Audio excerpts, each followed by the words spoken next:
अच्छा थोड़ा सा फिर से आते हैं, देखो substrate, reagent, transition state and then product, और ट्रांजिशन स्टेट से intermediate and then product. So there are two types of path. अच्छा रिएजेंट हमें पता है, रिएजेंट का एनर्जी हाई होता है, रिएजेंट अटैक करता है, स्टार्ट करता है, इस पे अटैक होता है, इसे सबस्ट्रेट, इसका एनर्जी पोटेंशियल एनर्जी कम होता है. अब जब अटैक करेगा तो क्या होगा, इसका बॉन्ड को ब्रेक होना पड़ेगा, क्योंकि organic reactions are molecular in nature. Molecular reaction में बॉन्ड ब्रेक होगा, बॉन्ड बनेगा. अब बॉन्ड ब्रेक होने के लिए इसके ऊपर अटैक होना होगा. अटैक कौन करेगा, यहां से अटैक हो रहा. अब ब्रेकिंग ऑफ बॉन्ड, जब इसका पास बॉन्ड ब्रेक होगा मतलब ब्रेकिंग और फ्यूजन ऑफ बॉन्ड्स, ब्रेकिंग और फ्यूजन.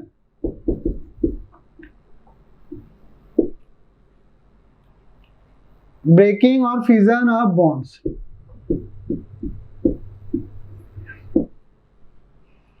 सो बॉन्ड ब्रेकिंग दो टाइप का होता है. एक हो गया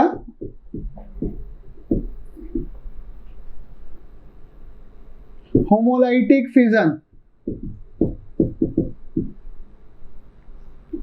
हेट्रोलाइटिक.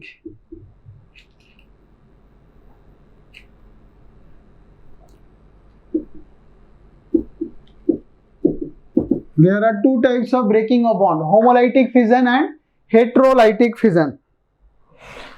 लाइटिक का मतलब, lytic come from the word lysis. Lysis का मतलब टूटना. नाम से ही पता चल रहा है. होमोलाइटिक मतलब इक्वल बॉन्ड, जब बॉन्ड ब्रेक होगा मिडिल से, equal breaking of bond, symmetrical breaking of bond is called homolytic fission.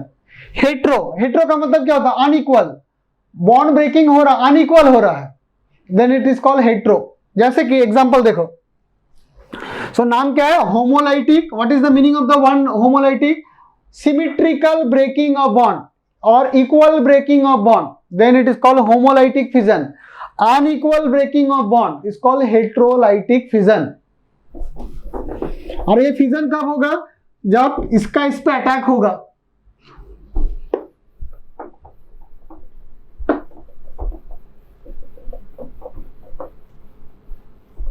मतलब जब वो स्पीसीज एनर्जी उसको मिला, एनर्जी वो उसको मिला कैसे, कोलिजन से मिला, तो बॉन्ड का ब्रेकिंग होगा. So there are two ways of breaking of bond in organic chemistry. One is the homolysis, other is heterolysis or heterolytic fission.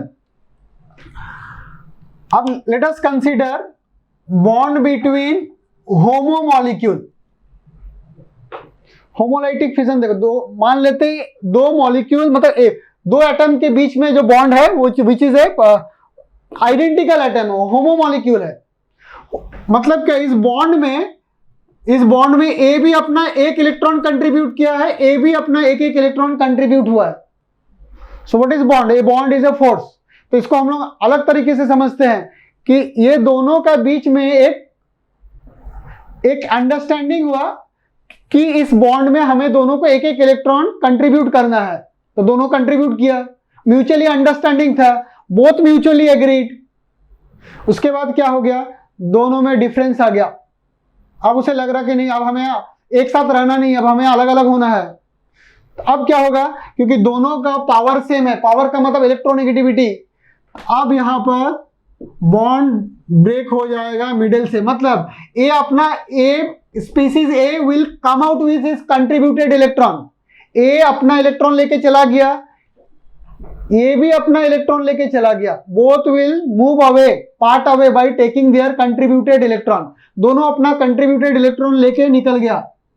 Then क्या बन गया, the species which is form, यहां बन गया ए. यहां पर देखो इसके पास क्या हो गया, अनपेयर्ड इलेक्ट्रॉन हो गया इसके पास. This species which is form by the equal breaking of bond, symmetrical breaking of bond, it is called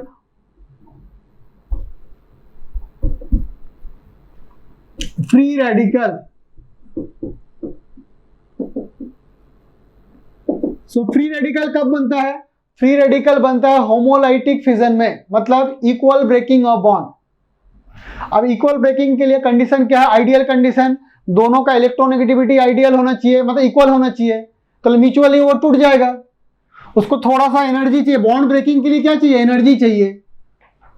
energy could be in the form of a heat और energy could be in the form of a sunlight. If it is in the form of a heat then it is called thermochemical homolysis. Thermochemical मतलब heat से टूट रहा है, sunlight से टूटा, sunlight से भी हीट मिलता है मगर सनलाइट से टूटा, then it is called photochemical. तो होमोलाइटिक फिजन के लिए इधर हीट चाहिए दैट इज कॉल्ड थर्मोकेमिकल, और सनलाइट चाहिए मतलब लाइट स्ट्राइक किया, उससे एनर्जी आया, उससे वो टूट गया, then it is called photochemical. And जब भी होमोलाइटिक फिजन होगा तो जो स्पीसीज बनेगा आफ्टर ब्रेकिंग उसके पास अनपेयर्ड इलेक्ट्रॉन हो जाएगा। अनपेयर्ड इलेक्ट्रॉन होने का मतलब इस स्पीसीज को हम लोग क्या बोलेंगे, free radical. So what are free radical, how do you define free radical? Free radicals are the species which are formed by homolytic fission which contains unpaired electron, which contains unpaired electron. Free radicals are the species which are formed by the homolytic fission which contains unpaired electron. They are highly reactive क्योंकि उसके पास जो unpaired electron है वो तो pair होना चाहेगा। So free radicals are highly reactive. तो पहला केस क्या था हमारा, दोनों का इलेक्ट्रोनेगेटिविटी सेम था। अब क्या जरूरी है कि दोनों का इलेक्ट्रोनेगेटिविटी सेम हो? नहीं, जरूरी नहीं है। जैसे let us consider another bond between A and B, another bond between A and B, दो अलग अलग एटम के बीच में बॉन्ड बना है। तो अगेन इसको इस तरह से समझते हैं कि दोनों म्यूचुअली एग्रीड हुआ कि चलो हम लोग को एक साथ होना है, एक एक इलेक्ट्रॉन दोनों शेयर किया, बॉन्ड बनाया। एज्यूम कर लेते हैं कि electronegativity of B is more than A, मतलब कोई एक का ज्यादा मान लो क्योंकि दोनों अलग अलग है, तुम चाहो तो एक का ज्यादा मान लो। अब फिर क्या हो गया, दोनों तो एग्री किया था बॉन्ड बनाना है, एक साथ में हमें स्टेबल होना है। फिर क्या हो गया, दोनों के बीच में डिफरेंस आ गया। अब उसे लग रहा है कि नहीं अब हमें एक साथ नहीं रहना है, अलग अलग हो जाना है। अब जब अलग अलग होना चाहेगा, अब क्या है, इसका पावर तो ज्यादा है, इसका electronegativity of B is more than the electronegativity of A. तब एक जब कुछ बनाना था तब एग्री किया था, चलो दोनों को इक्वल था, दोनों एक म्यूचुअली एग्री किया। अब जब उसको अलग होना है, अब बी का पावर ज्यादा है, तो अब बी उसको छोड़ेगा नहीं, उसका इलेक्ट्रॉन बी चाहेगा कि भाई हम अलग तो होंगे मगर हम तुम्हारा इलेक्ट्रॉन को भी लेके मेरे ही पास रहेगा। मतलब इसका अपना टेंडेंसी क्या रहेगा कि वो तो अपना इलेक्ट्रॉन रखेगा, इसका भी इलेक्ट्रॉन को रख लेगा क्योंकि ये तो पावरफुल है, तो एडवांटेज लेना चाहेगा, मतलब वो अनइक्वल ब्रेकिंग होना चाहेगा। मगर ब्रेकिंग कैसे होना है, होमोलाइटिक होना है। अब कैसे होगा, इस केस में हम लोग क्या करेंगे, बाहर से एक रेफरी बुलाया। रेफरी का मतलब क्या होता है यहां पर टेक्निकल वर्ड में, कैटलिस्ट। मतलब रेफरी का काम है कि इक्वल ब्रेकिंग हो रहा है कि नहीं उसको देखना, क्योंकि रेफरी नहीं रहेगा तो क्या होगा, बी फायदा उठा लेगा, बी अपना इलेक्ट्रॉन और ए का इलेक्ट्रॉन दोनों को साथ वो टूट जाएगा क्योंकि इसका तो पावर ज्यादा है। उसका मतलब जब दो एटम के बीच में इलेक्ट्रोनेगेटिविटी रहता है, still if they undergo homolytic fission, तब उससे क्या चाहिए, मतलब किस कंडीशन में होगा, इन प्रेजेंस ऑफ कैटलिस्ट। मगर जब वहां पर दोनों का इलेक्ट्रोनेगेटिविटी सेम है तब कैटलिस्ट नहीं चाहिए, केवल हीट चाहिए या सनलाइट चाहिए। मगर यहां पर हीट या सनलाइट से काफी काम नहीं चलेगा, कैटलिस्ट चाहिए। कैटलिस्ट का काम क्या है, as a layman's word it is like a referee. वो देख रहा है कि इक्वली टूट तो रहा नहीं है, अदरवाइज ऐसा तो नहीं है कि बी ज्यादा फायदा उठा ले रहा है। सो कैटलिस्ट का काम है कि देखना कि इक्वली ब्रेक हो रहा है कि नहीं, तो इसके प्रेजेंस में अब इक्वली ब्रेक हुआ, मतलब कैटलिस्ट दोनों को इक्वली ट्रीट किया। हालांकि B was more powerful but catalyst A और बी को इक्वली ट्रीट किया, तभी तो बी से उसको बॉन्ड को तोड़ने में हेल्प किया। So when you have difference of electronegativity still it is undergoing homolytic fission, उसके मतलब हमें क्या चाहिए, कैटलिस्ट चाहिए। विदाउट कैटलिस्ट ये पॉसिबल नहीं है। In this case again we will get a homolytic fission के बाद फ्री रेडिकल मिल जाएगा। तो उसका मतलब होमोलाइटिक फिजन के लिए होने के लिए इलेक्ट्रोनेगेटिविटी डिफरेंस ऑफ इलेक्ट्रोनेगेटिविटी क्या है दोनों का, 0। और यहाँ पर डिफरेंस क्या है, एग्जिस्ट कर रहा है, मतलब यहाँ डाइपोल मोमेंट है, यहाँ डाइपोल मोमेंट जीरो है। तो डाइपोल मोमेंट जीरो है तो दो कंडीशन में हो सकता है, इधर थर्मोकेमिकल या फोटोकेमिकल। और डाइपोल मोमेंट एग्जिस्ट है तब पर भी होमोलाइटिक हो सकता है, तब हमें क्या चाहिए, catalyst. Generally catalyst used are peroxide.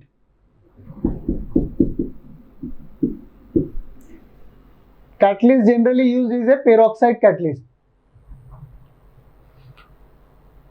So what is homolytic fission? Is it clear? Homolytic fission का मतलब बॉन्ड का ब्रेकिंग बीच से होगा, equal breaking of bond. And जब भी होमोलाइटिक फिजन होगा, द स्पीसीज जो बनेगा which are called free radical contains unpaired electron and they are highly reactive, क्योंकि वो चाहेगा वो पेयर्ड होना।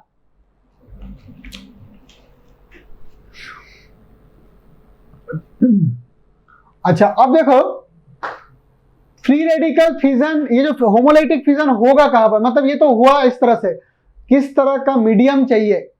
तो होमोलाइटिक फिजन के लिए कंडीशन हो गया कि एयर में होता है। Homolytic fission generally takes place in air और non polar solvent. Air medium किस टाइप का चाहिए, इधर इट इज एयर और नॉन पोलर सॉल्वेंट। लिख लो होमोलाइटिक फिजन का favourable condition. Why we say favourable, क्योंकि हर रिएक्शन का एक आइडियल कंडीशन होता है जिसमें वो कंफर्टेबल होता है उस पर्टिकुलर कंडीशन में। डज इट मीन्स कि दूसरे कंडीशन में नहीं हो सकता, ऐसा नहीं है।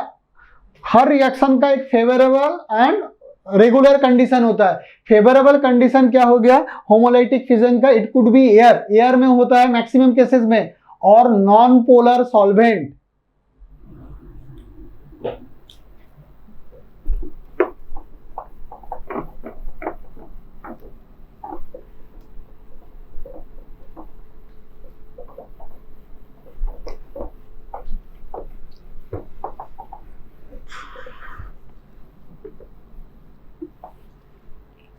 Now coming to the heterolytic fission, A and B. A and B का क्या है, इलेक्ट्रोनेगेटिविटी डिफरेंस है। A and B are different, two different atoms. अब यहां पर हेट्रोलाइटिक फिजन, अब यहां पर हम लोग एज्यूम कर लेते हैं कि electronegativity of B is more then A, मतलब B का पावर ज्यादा है इलेक्ट्रॉन की तरफ। अब जब वो फिजन होगा, क्योंकि इसका पावर ज्यादा है, तो अब ब्रिज से नहीं होगा, अब बॉन्ड ब्रेकिंग ऐसा होगा। मगर ध्यान दो कि इस बॉन्ड में ए का भी एक इलेक्ट्रॉन कंट्रीब्यूशन किया हुआ है, बी का भी एक इलेक्ट्रॉन है, मगर क्योंकि बी का पावर हम लोग ज्यादा मान रहे हैं, तो अब क्या होगा, unequal breaking of bond. Unequal जब भी हुआ तब क्या बन गया, ए में एक पॉजिटिव चार्ज आ गया, बी में एक नेगेटिव चार्ज आ गया, मतलब ए का जो अपना इलेक्ट्रॉन था वो तो वो लूज कर गया, that's why positive charge. B में क्या हो गया, बी का इसको एक एडिशनल इलेक्ट्रॉन का गेन हुआ। तो जब भी हेट्रोलाइटिक फिजन होगा, मतलब अनइक्वल ब्रेकिंग ऑफ बॉन्ड होगा, हमेशा आयन बनेगा। आयन का मतलब जिसमें हमें पॉजिटिव या नेगेटिव चार्ज दिखेगा।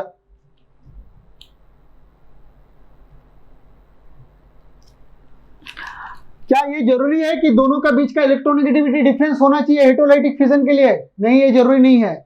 मतलब दोनों का बीच का इलेक्ट्रोनेगेटिविटी, जैसे यहां पर क्या है, electronegativity difference not equals to zero, मतलब इसमें डाइपोल मोमेंट था। अब यहां पर देखो डाइपोल मोमेंट क्या है, जीरो, मगर यहां पर भी ब्रेकिंग हो सकता है, वो हेट्रोलाइटिक होगा। अब ये हेट्रोलाइटिक होगा कैसे, दोनों का तो पावर सेम है, यहां तो ठीक है इसका पावर ज्यादा था इसलिए वो टूट के चला गया, मगर अब यहां पर कैसे होगा, दोनों का तो पावर सेम है। इस केस में लिए फिर से हमें क्या चाहिए, रेफरी, मतलब कैटलिस्ट। फिर से हमें कैटलिस्ट चाहिए। अब वो कैटलिस्ट क्या करेगा, कैटलिस्ट ये दोनों में से कोई एक को सपोर्ट कर देगा। मान लो कि कैटलिस्ट दोनों, हालांकि ये है, मगर कैटलिस्ट क्या किया, कोई एक को फेवर किया, मतलब कैटलिस्ट अनइक्वल बॉन्ड को ब्रेकिंग में हेल्प किया। विदाउट कैटलिस्ट ये ब्रेक नहीं हो पाएगा अनइक्वल। तो होमो मॉलिक्यूल में हेट्रोलाइटिक फिजन है, कैटलिस्ट चाहिए। हेट्रो मॉलिक्यूल में होमोलाइटिक फिजन है, फिर भी कैटलिस्ट चाहिए। आप बॉन्ड ब्रेकिंग कैसे हो जाएगा, फिर से A plus and A plus. अब कुछ एग्जांपल से समझाते हैं, ये तो कॉमन, ये तो हम लोग थ्योरेटिकली आए।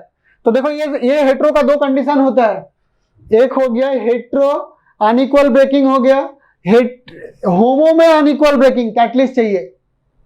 अच्छा पहले यहां पर हम लोग ये समझते हैं कि हमें इस टाइप में सॉल्वेंट क्या चाहिए। देखो क्या बना है, आयन बना है, एक प्लस और एक माइनस। अब जब आयन बना है, आयन कहां स्टेबलाइज होगा, आयन तो गैस में हो नहीं सकता, गैस में स्टेबलाइज नहीं कर सकता। आयन के लिए हमें सॉल्वेंट चाहिए। किस टाइप का सॉल्वेंट चाहिए, जो आयन को स्टेबलाइज कर दे, polar protic solvent, polar solvent rather. हम लोग पहले यहां पे आते हैं पोलर सॉल्वेंट।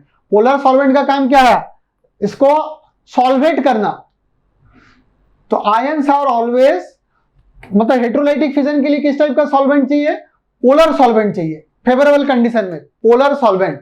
होमोलाइटिक फिजन में किस टाइप का सॉल्वेंट चाहिए फेवरेबल के लिए, इधर इट कुड बी गैस मतलब एयर, और इधर it could be non polar solvent, वो उसका फेवरेबल कंडीशन है।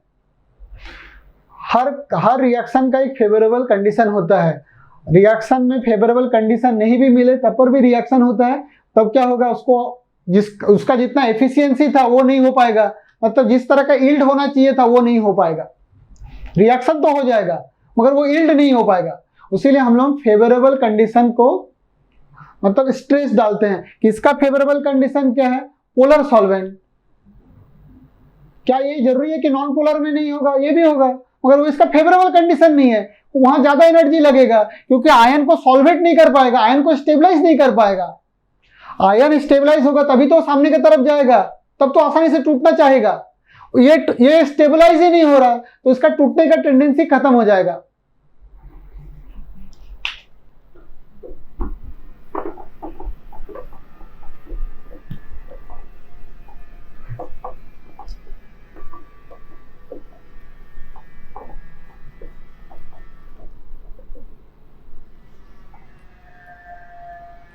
अब देखो यहां पर, हालांकि हमें ऑर्गेनिक केमिस्ट्री का भी रिएक्शन नहीं पढ़े, मगर इसको जो अभी समझाएं उसको थोड़ा सा रिएक्शन में बताना चाहते हैं। जैसे methane reacts with chlorine in presence of sunlight और हीट, क्या बना, CH3Cl एंड HCl। अब पहला क्या यहां पर होता क्या है, पहले में क्लोरीन के ऊपर सनलाइट का स्ट्राइक किया, मॉलिक्यूल क्या है, होमो मॉलिक्यूल, सनलाइट से एनर्जी आया, बीच से टूट गया, क्या बन गया, Cl dot and Cl dot, free radical बना। तो तुम ये बोलोगे कि सर क्लोरीन जब हम लोग बोलते हैं तो क्लोरीन इसको बोल रहे हैं, तो क्लोरीन में भी तो जब भी क्लोरीन लिखना है तो क्लोरीन का कितना इलेक्ट्रॉन है, 17 इलेक्ट्रॉन, एटॉमिक नंबर कितना है, 17, 287। तो क्लोरीन हम लोग तो ऐसे ही लिखेंगे 2 4 6 7, तो इसको फ्री रेडिकल बोल रहे हैं, इसको क्लोरीन क्यों बोल रहे हैं, दोनों में डिफरेंस क्या है, इसका एनर्जी ज्यादा है, इसका एनर्जी कम है, यही एक डिफरेंस है। इस पे भी एक अनपेयर्ड इलेक्ट्रॉन है, यहां पर भी एक अनपेयर्ड इलेक्ट्रॉन। तो जब क्लोरीन मॉलिक्यूल बनेगा तो उस समय में क्या होगा, कैसे बनेगा ये क्लोरीन मॉलिक्यूल, टूटेगा कैसे टूटेगा, हीट लेके टूटेगा, तो इसका एनर्जी ज्यादा हो गया, तो इसीलिए ये फ्री रेडिकल बन गया। इसको हम लोग नॉर्मल क्लोरीन बोलते हैं एज ए जनरल स्टेटमेंट में कि क्लोरीन एटम, मगर जैसे जब ऐसा लिखा रहेगा तो हम लोग बोलेंगे क्लोरीन फ्री रेडिकल। तो अब क्या हो गया, पहले chlorine molecule free energy sunlight से एनर्जी लेकर टूट गया, होमोलाइटिक फिजन।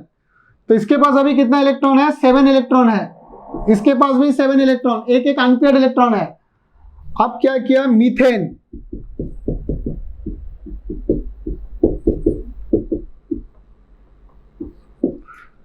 कार्बन और हाइड्रोजन, कार्बन का इलेक्ट्रोनेगेटिविटी वैल्यू कितना होता है, 2.3 2.4 के करीब, हाइड्रोजन का कितना होता है 2.1 के करीब, मतलब दोनों का बीच का गैप कितना है, 0.3 का गैप है, 0.3 का डिफरेंस है। So that means this bond is polarity इस बॉन्ड का काफी कम होता है क्योंकि difference of electronegativity is very small.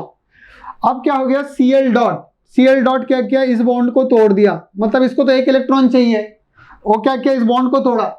जब वो तोड़ेगा उस मोमेंट में सोचो क्या हो रहा होगा, जब ये टूटा तो यहां पर एक इलेक्ट्रॉन,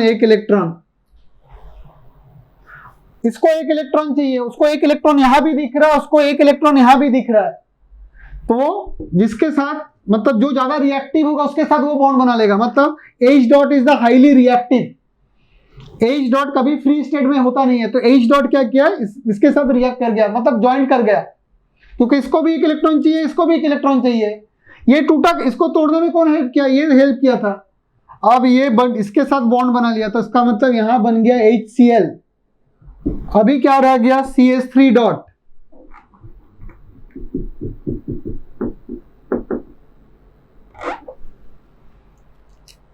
उसके बाद क्या होगा, देखो ये जो सनलाइट गिरा कंटेनर में, क्या हम लोग एक ही क्लोरीन लिए थे क्या, नहीं, क्लोरीन एक नहीं लिए थे, कंटेनर में तो मोल्स ऑफ क्लोरीन लिए थे। मगर रिएक्शन को इनिशिएट होने के लिए क्या हर मॉलिक्यूल को टूटना पड़ेगा, नहीं, हर मॉलिक्यूल को टूटना नहीं पड़ेगा। एक मॉलिक्यूल यदि टूट गया तो वो क्या करेगा, तोड़ते रहेगा, उसको रिएक्शन को, चेन को बढ़ा देगा। मतलब अब क्या बन गया, CH3 डॉट बना। अब ये जो CH3 डॉट बना मतलब methyl free radical, CH3 dot का मतलब methyl free radical.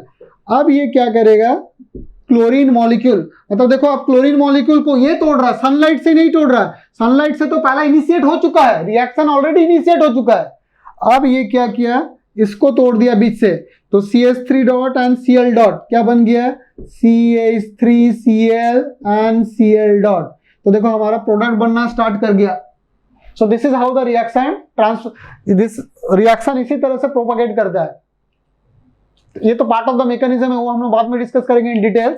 But this is how the homomolecule का सनलाइट के प्रेजेंस में होमोलाइटिक फिजन हुआ, फ्री रेडिकल बना एंड ऐसे रिएक्शन हुआ।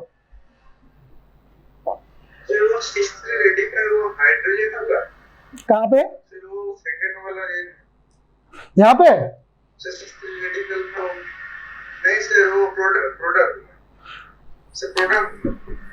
यहाँ पर H है सर। वो जो स्टेप लिखे हैं वो क्या H से Cl की तरफ एरो जा रहा है, वो क्या मैंडेटरी है? नहीं, मतलब समझा रहे हैं कि H डॉट और इसके साथ बॉन्ड बना, ये दोनों क्लब हो गया। अच्छा सर,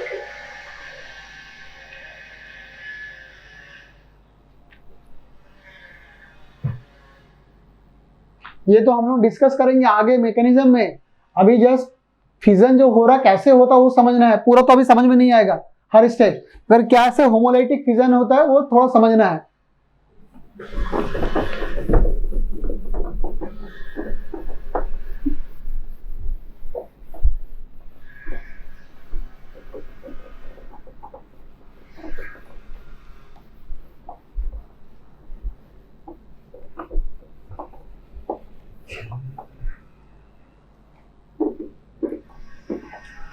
अब देखो यहां पर CH2 डबल बॉन्ड CH2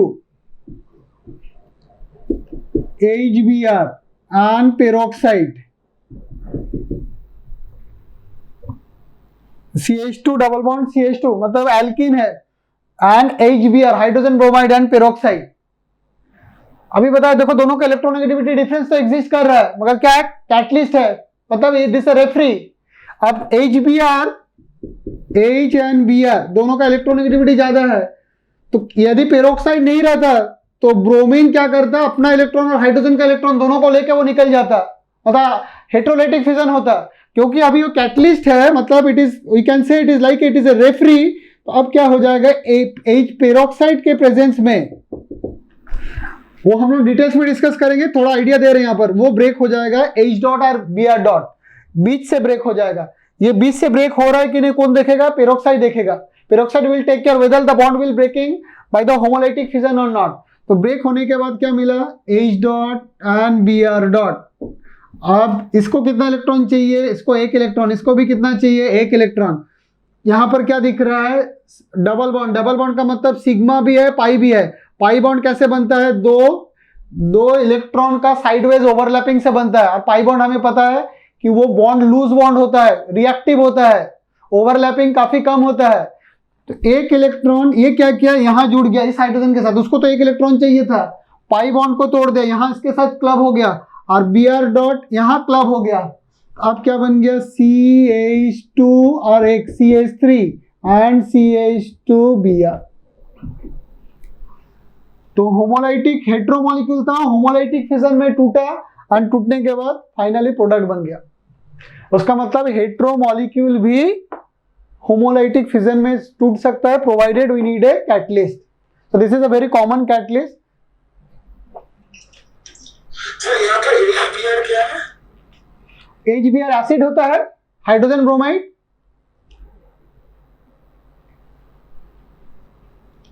तो वो क्या रिएक्शन में हेल्प कर रहा है? अरे इसके साथ रिएक्ट किया। अच्छा वो समझ गए।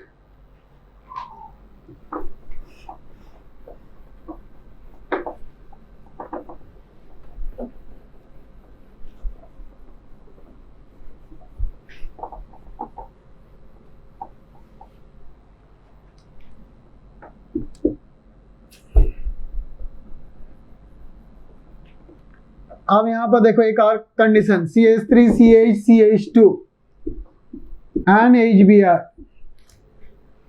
अभी क्या है यहाँ पर, HBr अलोन, कोई कैटलिस्ट है नहीं यहाँ पर। जब कैटलिस्ट नहीं है तो क्या होगा, जो जिसका पावर जैसा है उस हिसाब से टूटेगा।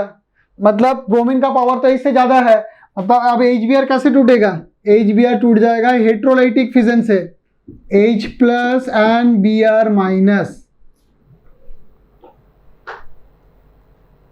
H plus and Br minus.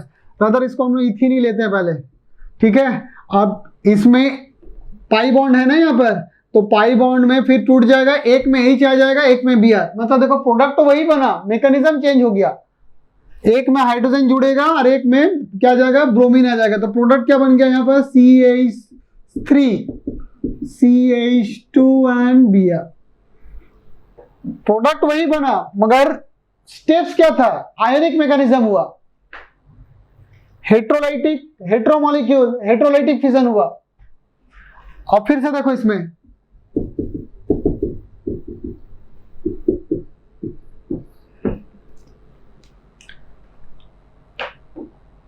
फिर से इथीन विथ क्लोरीन। क्लोरीन किस टाइप का है, होमोमॉलिक्यूल। तो अब क्लोरीन इसके साथ अब रिएक्ट नहीं कर पाएगा, chlorine can not combine with the ethene. क्यों नहीं होगा वो सब हम लोग बाद में डिस्कस करते हैं। अब क्या है, इसको रिएक्ट करने के लिए इसको तोड़ना पड़ेगा पहले। अब तोड़ने के लिए यहां पर हम लोग फिर से कैटलिस्ट लेके आते हैं। What is the catalyst here, Lewis acid. अब ये लुईस एसिड का काम क्या है, देखो AlCl3 and Cl2 chlorine. Chlorine का पहले क्या है, इलेक्ट्रोनेगेटिविटी दोनों का same, the molecule is a non polar. अच्छा AlCl3 में वेकेंट ऑर्बिटल है, लुईस एसिड है, इसके क्लोरीन के ऊपर लोन पेयर अवेलेबल है। It is electron pair acceptor, इसके ऊपर उसको क्लोरीन के ऊपर इलेक्ट्रॉन दिख रहा है, तो क्या किया, क्लोरीन का ऊपर अटैक कर दिया। अटैक का मतलब bond banana. So it will attack over the chlorine, कोई भी एक क्लोरीन, तो मतलब एक लोन पेयर के साथ ये बॉन्ड बना लेगा। तो अब क्या होगा, AlCl3 मान लेते हैं इस क्लोरीन के साथ। अब इसके साथ जब वो बॉन्ड बनेगा तो पहले इसके पास कितना लोन पेयर था, 3 लोन पेयर, तो एक लोन पेयर तो बॉन्ड में चला गया, तो अभी कितना लोन पेयर रह गया, 2 लोन पेयर रहेगा। अब जरा सोच के बताओ, ये क्या था, पहले न्यूट्रल था, ये बॉन्ड बना है। बताओ AlCl3 में क्या हुआ, इलेक्ट्रॉन गेन हुआ या लॉस हुआ, गेन हुआ। मतलब उस पर चार्ज क्या आएगा, पॉजिटिव नहीं आता, नेगेटिव। गेन होने से नेगेटिव चार्ज। और इस क्लोरीन पे क्या हुआ, कितना लोन पेयर था पहले, 3, अभी कितना है, तो मतलब लोन पेयर बढ़ा या घटा, घटने का मतलब इलेक्ट्रॉन बढ़ा या घटा, पॉजिटिव चार्ज। पहले दोनों में क्या था, अटैक होने से पहले दोनों का चार्ज सेम था, दोनों का स्ट्रेंथ सेम था। अभी क्या हो गया, इस क्लोरीन में पॉजिटिव चार्ज आ गया, इस क्लोरीन में अभी क्या है, उस मोमेंट में सोचो जब अटैक हो रहा है, जब रिएक्शन हो रहा है, just for the fraction of A second, इस क्लोरीन क्या है, न्यूट्रल, इसमें क्या है, पॉजिटिव चार्ज। तो बताओ किसका इलेक्ट्रोनेगेटिविटी ज्यादा है, अभी भी दोनों क्लोरीन का सेम है या कि डिफरेंट हो गया है, डिफरेंट हो गया। इस क्लोरीन का इलेक्ट्रोनेगेटिविटी बढ़ गया क्योंकि इस पे पॉजिटिव चार्ज आ चुका है। पॉजिटिव चार्ज का इलेक्ट्रॉन का तरफ अट्रैक्शन ज्यादा होता है। अब ये क्या करेगा, क्योंकि इसका इलेक्ट्रोनेगेटिविटी बढ़ गया, मतलब वो जो होमो था वो अभी हेट्रो वाला स्टेट में आ गया क्योंकि बढ़ गया इलेक्ट्रोनेगेटिविटी। अब ये बॉन्ड को तोड़ देगा, हेट्रो में तोड़ देगा, मतलब ये दोनों इलेक्ट्रॉन किसके ऊपर चला गया, इस क्लोरीन के ऊपर चला गया। तो इस क्लोरीन के ऊपर जाने से इस क्लोरीन में जो पॉजिटिव चार्ज आया था वो क्या हो गया, AlCl3 नेगेटिव, एंड क्लोरीन में फिर से 3 लोन पेयर आ गया। मगर इस क्लोरीन में क्या हो गया, इस क्लोरीन में तो अभी केवल 3 लोन पेयर है, एक लोन पेयर तो उसका पास पॉजिटिव चार्ज आ गया। बता होगा, Cl+ होगा ना? हाँ सर, समझे नहीं। तो और एक बार रिपीट कर दीजिए। AlCl3 क्या था, लुईस एसिड। लुईस एसिड का काम क्या है, इलेक्ट्रॉन पेयर एक्सेप्टर। उसको इलेक्ट्रॉन इस क्लोरीन मॉलिक्यूल में दिखा, कितना पेयर दिख रहा है, 1 2 3 4 5 6, उसको तो कोई एक ही चाहिए ना, एक ही पेयर, तो कोई भी एक क्लोरीन पे अटैक किया, मतलब मॉलिक्यूल जो मॉलिक्यूल का जो क्लोरीन इसके करीब पहुंचेगा, क्योंकि मॉलिक्यूल तो हमेशा क्या है, मोशन में है, data which will be closer to this, वो इमीडिएटली उस पर अटैक कर देगा। तो मान लेते हैं ये इसके सामने में आ गया, तो उस पर अटैक किया। अटैक करने का मतलब बॉन्ड बना लेना। AlCl3 में क्या हो गया, बॉन्ड बना। तो अटैक से पहले क्या था, न्यूट्रल था, इसके पास 3 बॉन्ड मतलब 6 इलेक्ट्रॉन। अभी क्या हो गया, एक एक्स्ट्रा बॉन्ड बन गया, मतलब अभी एल्यूमिनियम क्लोराइड में एल्यूमिनियम का इलेक्ट्रॉन कितना हो गया, what is the electron over aluminium now, यहां पर एल्यूमिनियम में कितना है, 6 है, 3 क्लोरीन के साथ 3 सिग्मा बॉन्ड, 6 इलेक्ट्रॉन है। हाँ सर, अभी कितना है, 5 over the 8, 5 है, 8 8 है, 8 है, मतलब पहले 6 था, अभी 8 हो गया, मतलब उसको इलेक्ट्रॉन का गेन हुआ कि नहीं, तो इसीलिए उस पर नेगेटिव आया। और इस क्लोरीन को क्या हुआ, इसमें कितना लोन पेयर था, 3, अभी कितना लोन पेयर आ गया, 2, तो उसका मतलब उस क्लोरीन को क्या हुआ, पॉजिटिव चार्ज आ गया, होगा। अच्छा, अभी इस क्लोरीन पे पॉजिटिव, इस क्लोरीन न्यूट्रल, तो पॉजिटिव चार्ज स्पीसीज का इलेक्ट्रॉन की तरफ अट्रैक्शन हमेशा न्यूट्रल से तो ज्यादा ही होता है, और न्यूट्रल का इलेक्ट्रॉन की तरफ अट्रैक्शन एनायन से ज्यादा होता है, ये तो नॉर्मल फैक्ट है। पॉजिटिव चार्ज रहेगा तो उसका इलेक्ट्रॉन की तरफ अट्रैक्शन ज्यादा होगा, ज्यादा मतलब न्यूट्रल से ज्यादा, न्यूट्रल का एनायन से ज्यादा होगा। तो उसका मतलब ये जो 2 इलेक्ट्रॉन है, ये भी क्लोरीन अपने तरफ खींच रहा है, ये भी खींच रहा है, मगर इसका पावर तो बढ़ गया, इसका इसमें पॉजिटिव चार्ज आ चुका है। तो पॉजिटिव चार्ज आने के चलते इसका पावर बढ़ गया। पावर बढ़ जाने का मतलब अब ऐसा समझो कि 2 डिफरेंट हो गया, इसका पावर अलग, इसका पावर अलग, तो इसको हेटेरो समझ लो। तो वो ब्रेक कैसे करेगा, अनइक्वल ब्रेक करेगा, मतलब इस बॉन्ड में दोनों का एक एक इलेक्ट्रॉन कंट्रीब्यूटेड है, मगर जब ब्रेक होगा तो क्लोरीन अपना और इसका भी इलेक्ट्रॉन लेके वो निकलेगा। तो इस क्लोरीन को क्या हुआ, इस क्लोरीन को तो लॉस हो गया इलेक्ट्रॉन, इसका इलेक्ट्रॉन इसके पास चला गया, इसीलिए उसको पॉजिटिव चार्ज आ गया। ठीक है। हाँ सर, और इस क्लोरीन को क्या हुआ, इसके पास क्या आ गया, 2 4, फिर से आ गया 2 लोन पेयर, मतलब इसके पास फिर से 6 आ गया ना इलेक्ट्रॉन। यही पहला वाला स्टेट में तो फिर से आ गया, देखो यही तो है क्लोरीन अभी। तो फाइनली प्रोडक्ट वही बन गया। अब यहां पर क्या हो गया, यहां पर क्या आ गया, Cl+ जाके ये जो बताया यहां पर इसमें अटैक किया, तो अभी क्या हो गया, प्लस जाके यहां पर अटैक करेगा। अच्छा, अब AlCl3 क्या है, AlCl3 तो कैटलिस्ट है, तो AlCl3 बॉन्ड कैसे बना सकता है, मतलब क्या, AlCl3 का काम था इसको तोड़ने में हेल्प करना, उसके बाद AlCl3 क्या किया, जो इलेक्ट्रॉन रखा था वो अपना इलेक्ट्रॉन क्लोरीन को दे दिया, मतलब क्या बन गया, Cl, क्लोरीन बन गया Cl-। मतलब AlCl3 का काम क्या था, इसको कैसे तोड़ना, होमोलाइटिक फिजन में या हेटेरोलाइटिक fission,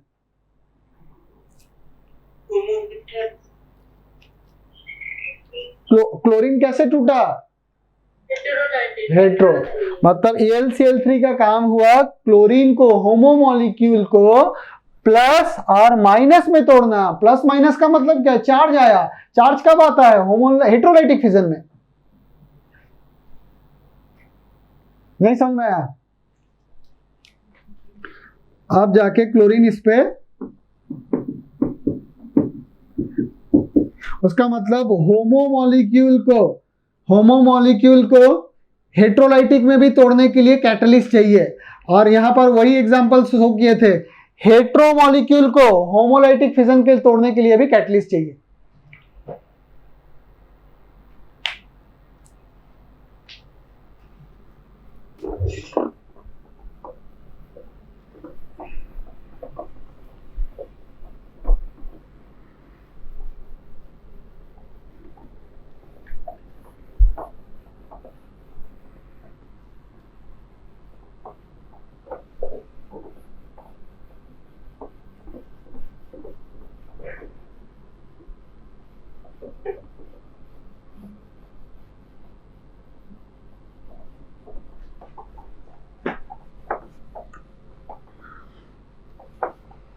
so there are two types of fission. Bond fission दो टाइप का होता है, homolytic fission and heterolytic fission.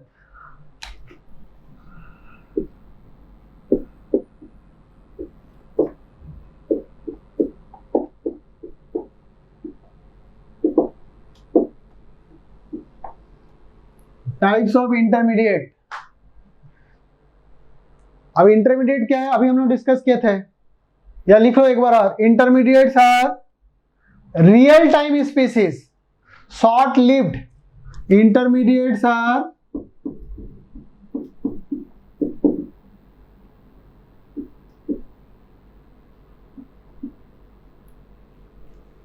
या इसको लिखो short life real time species.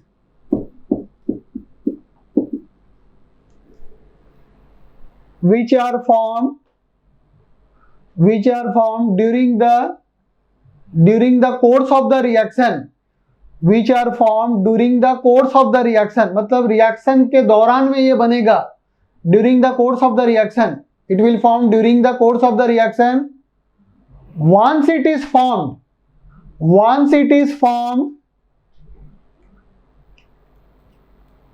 it has to consume or it has to exhaust in order to give the product.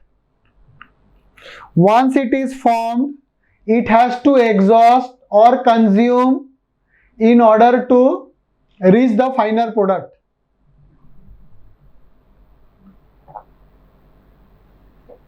मतलब intermediate कभी product नहीं होता है. इंटरमीडिएट बनता है, रिएक्शन के बीच में बनता है, and it has to consume up in order to give the product.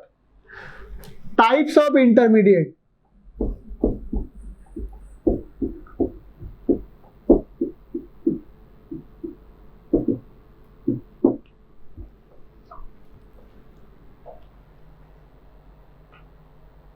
बताओ इंटरमीडिएट किस टाइप का रिएक्शन में बनेगा.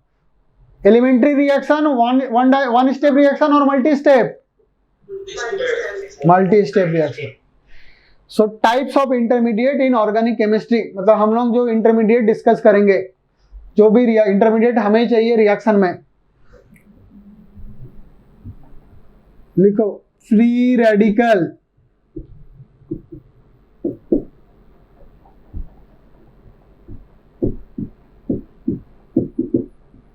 Carbonium ion,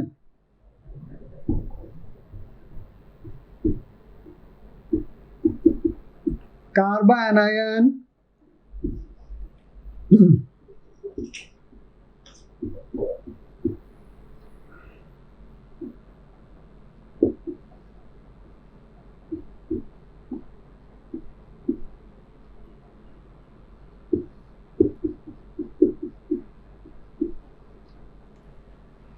so these are the 6 types of intermediate. Free radical, carbonium ion, carbon ion, कार्बिन CARBENE, benzene BENZYNE and nitrene NITRENE. So we have these are the intermediate. अब ये intermediate बनता कैसे होगा और क्या है एक्चुअली.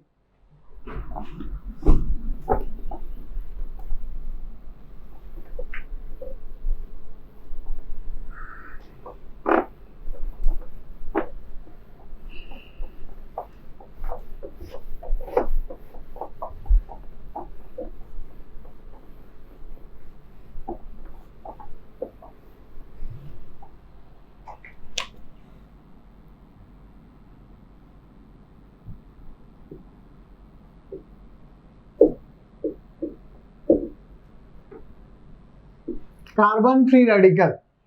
फ्री रेडिकल तो कुछ भी हो सकता है. फ्री रेडिकल तो हाइड्रोजन पे भी हो सकता है, मगर क्योंकि ऑर्गेनिक केमिस्ट्री में रिएक्शन कार्बन के ऊपर होता है, so will be discussing everything on carbon. So carbon free radical.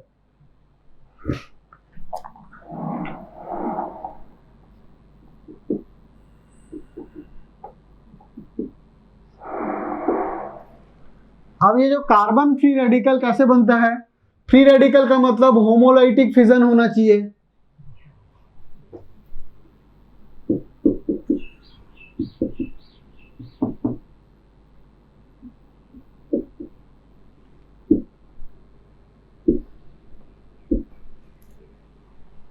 जैसे मीथेन, कार्बन और हाइड्रोजन, ये बॉन्ड ब्रेक हो गया इधर इन प्रेजेंस ऑफ सनलाइट और इन प्रेजेंस ऑफ हीट, तो क्या बना CH3 dot and H dot. तो हम लोग इस पे फोकस करेंगे, हालांकि फ्री रेडिकल तो ये भी है, ये भी है, इसका नाम क्या हो गया, methyl free radical, CH3 dot methyl free radical. मतलब इसके पास इलेक्ट्रॉन कितना है। अच्छा, इसका हाइब्रिडेशन क्या होगा बताओ, what is the hybridization of the methyl free radical.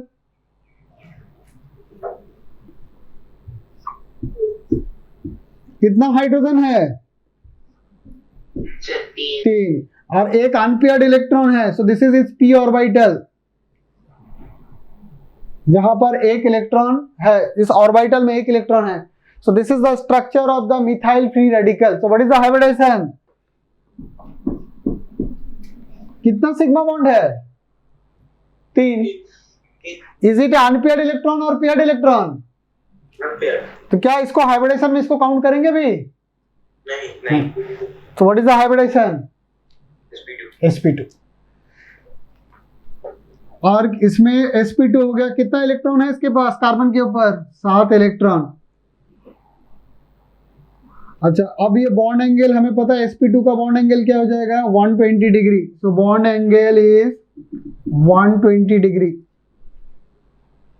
Shape क्या हो जाएगा, ये ट्रायंगल बना लेते हैं, तो ट्रायंगल का वर्टिसेस में ट्रायंगुलर प्लेनर।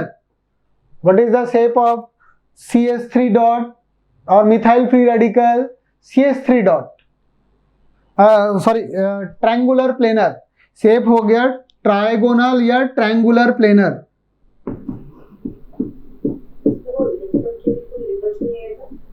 हाँ,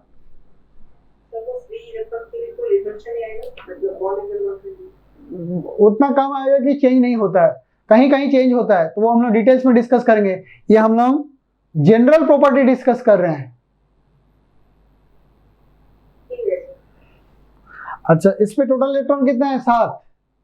तो बताओ इस पे अनपेयर्ड इलेक्ट्रॉन है ना, आप बताओ ये मैग्नेटिक प्रॉपर्टी ये शो करेगा या नहीं करेगा,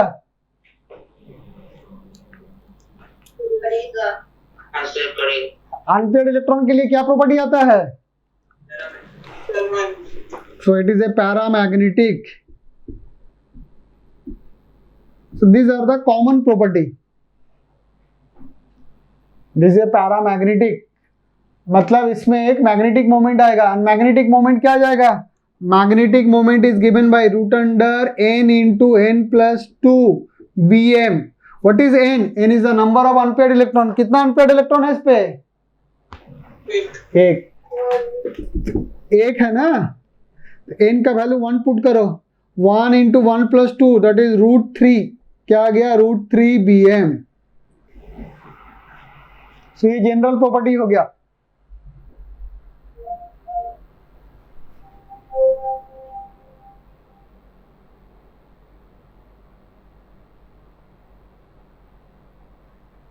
बताओ यहां तक ठीक है।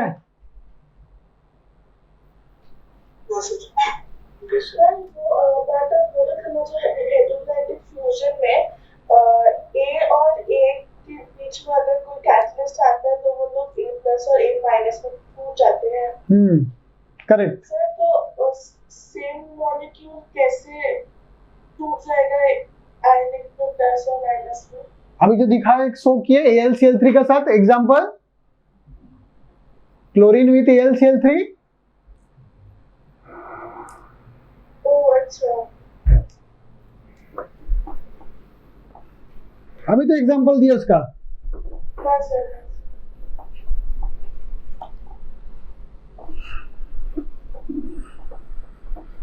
सो जनरल प्रॉपर्टी फ्री रेडिकल का क्या हो गया, free radicals are having carbon free radical. Free radical का मतलब हम लोग कार्बन पे डिस्कस कर रहे हैं, अदरवाइज ये भी एक फ्री रेडिकल है, H free radical.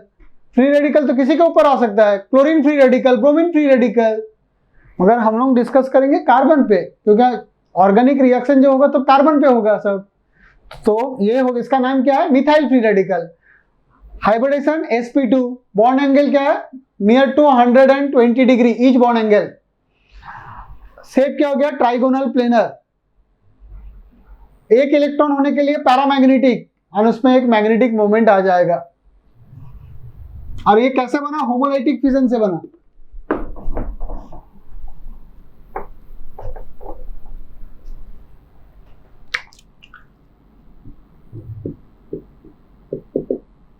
Carbonium ion, जिसको कार्बोकेटायन भी बोलते हैं, कार्बोनियम। IUM कहाँ यूज करते हैं? नियम, आयन IUM, पॉजिटिव चार्ज में। देखो अमोनियम, हाइड्रोनियम, सो IUM वर्ड यूज करते हैं जहां पॉजिटिव चार्ज आता है। कार्बोनियम मतलब कार्बन में पॉजिटिव चार्ज। सो इसको पहले हम लोग इसको कार्बोकेटायन भी बोलते हैं। So now commonly use carbonium ion, और you can still say carbocation. मतलब सिंपल, मतलब कार्बन पे पॉजिटिव चार्ज। कार्बन में पॉजिटिव चार्ज आएगा कैसे? तो अब फिर से देखते हैं। कार्बन, मान लेते हैं कि कार्बन अटैच है क्लोरीन के साथ, मतलब या क्लोरीन के साथ ही नहीं लिखो, कार्बन अटैच है एक ग्रुप G के साथ। कार्बन इज अटैच विथ एक G where G is a group such that the electronegativity of G is more than the electronegativity of carbon। G एक ऐसा ग्रुप है जो क्लोरीन हो सकता है और भी कुछ हो सकता है। So why to take only chlorine? So G is a group such that the electronegativity of the G is more than carbon, जिसके साथ वो अटैच है। मतलब इसमें इलेक्ट्रोनेगेटिविटी का डिफरेंस क्रिएट हो गया। अब इलेक्ट्रोनेगेटिविटी का डिफरेंस क्रिएट होने से क्या हो जाएगा? जब भी हेट्रोलाइटिक फिजन होगा, तो हेट्रोलाइटिक फिजन होने के लिए क्या हो जाएगा? G में क्या हो जाएगा? G अपना इलेक्ट्रॉन और कार्बन का इलेक्ट्रॉन दोनों को लेकर वो निकल जाएगा, क्योंकि अनइक्वल ब्रेकिंग हो रहा। तो अब कार्बन में क्या चार्ज आ गया? कार्बन में पॉजिटिव चार्ज आ गया, और G में क्या चार्ज आ गया? G में नेगेटिव चार्ज आ गया। G could be chlorine, G could be OH, बहुत से एग्जांपल हो सकता है। और let us not go into details, वो तो हम लोग रिएक्शन में देखेंगे, अभी तो केवल बेसिक समझना है पहले। तो G इज एक एटम जिसका इलेक्ट्रोनेगेटिविटी कार्बन से ज्यादा है, तो वो इस केस में हो गया electronegativity of G is more than the electronegativity of carbon. तो हेट्रोलाइटिक फिजन होने के लिए क्या हो जाएगा? CH3+। तो अब यहां पर जो आया कार्बोनियम आयन, कार्बन में पॉजिटिव चार्ज आ गया। अब इसका प्रॉपर्टी हम लोग देखते हैं। इस यहां पर देखो कार्बन में कितना हाइड्रोजन है? 3।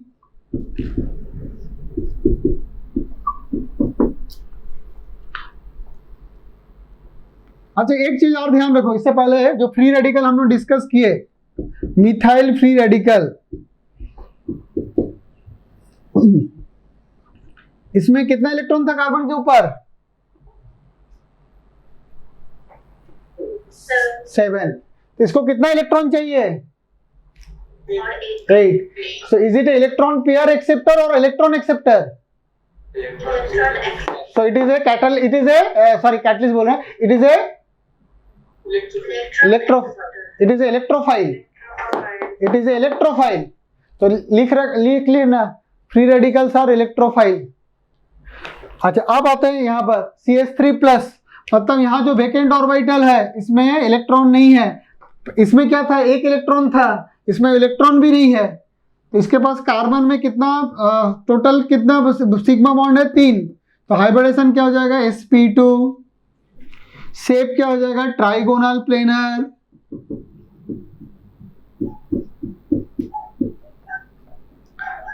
टोटल इलेक्ट्रॉन कितना हो गया? 6। सब बॉन्डेड इलेक्ट्रॉन है, सब बॉन्ड पेयर के फॉर्म में है। उसका मतलब इसमें कोई भी अनपेयर्ड है नहीं, उसका मतलब ये डाईमैग्नेटिक हो गया। Magnetic property diamagnetic. और क्योंकि इस पे वेकेंट ऑर्बिटल आ गया, अब हमें पता है कि ऑर्बिटल में 2 इलेक्ट्रॉन आ सकता है। It is electron pair acceptor, it is not a single electron acceptor, it is electron pair acceptor. Where was free radical was a carbon single electron acceptor. दोनों में डिफरेंस है, देखो it is a pair acceptor, it is a single electron acceptor. तो हमें पता है pair of electron acceptor, it is a Lewis acid. So methyl carbonium ion is a Lewis acid, क्योंकि उसे 2 इलेक्ट्रॉन चाहिए।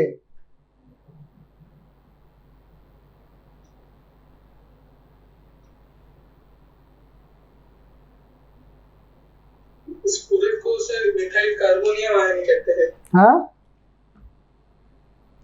क्या? पूरे को मिथाइल कार्बोनियम आयन कहते हैं।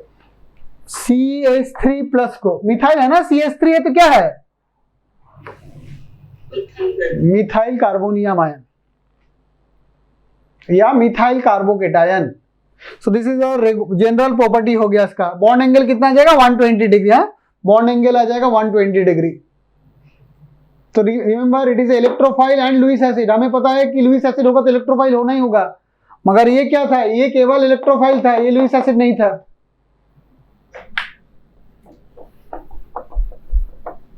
अच्छा ये बना कैसे, हेट्रोलाइटिक फिजन से बना, ये ध्यान रखना है।